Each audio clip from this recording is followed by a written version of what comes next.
Hi, Dr. Bug here. Let's start with you. Your heart. You can hear it with a stethoscope. Your brain. It sends out electrical waves to help you think and move. And your lungs. They breathe in oxygen and breathe out carbon dioxide. We take our heart, our brain, and our lungs for granted, but we couldn't live without them. Do bugs have body parts like ours? Brains, hearts, and lungs? Yes, insects have a heart, though it works quite differently than our heart. Instead of pumping blood through veins, their heart is a simple tube. No arteries, no 4 chambers in their heart, and it isn't in their chest. Their heart moves a clear fluid called hemolymph throughout their bodies. Hemolymph is insect blood. So just how big is the insect heart? Just like a human, that depends on the size of the insect. A feather-winged beetle is smaller than the period at the end of a sentence, one of the tiniest beetles on Earth. That means their heart is very tiny.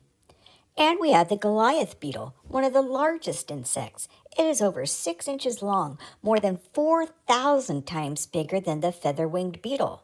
So of course, its heart is much bigger too.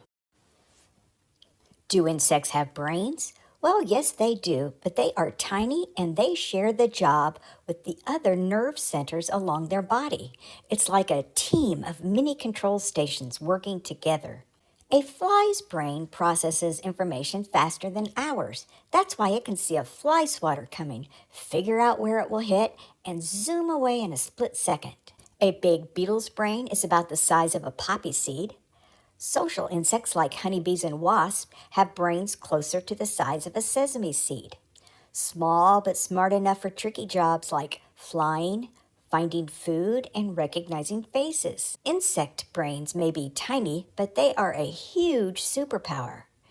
Brains help insects think, but like us, busy brains need rest. So do insects sleep? Well, they don't tuck themselves into a comfy spot and close their eyes like some other larger animals. After all, it's kind of hard to shut your eyes when you don't have eyelids. But they do sleep. During sleep, insects disconnect from the world for a bit. And just like us, if they don't rest, they can get overtired. Well, now that we know about hearts and brains, what about breathing? Take a deep breath. Do insects have lungs? Nope. You can see tiny holes along the sides of its abdomen. These are called spiracles, and that is how the insects breathe. Air moves in and out through these spiracles, traveling through a network of tubes that deliver oxygen directly to their tissues. Insects breathe in a really simple way. No lungs, no fuss, and that is one reason why they stay small. And since insects don't have lungs, they can't sneeze or cough, which is a good thing. Imagine all those pollinators sneezing while visiting flowers. So remember, insects have hearts and brains and ways to breathe, just different from ours. Nature has so many ways to solve the same problems. Until next time, keep your curiosity buzzing, and I will see you in the garden. Do you have a question for Dr. Bug? Ask a grown-up for help. The details are below.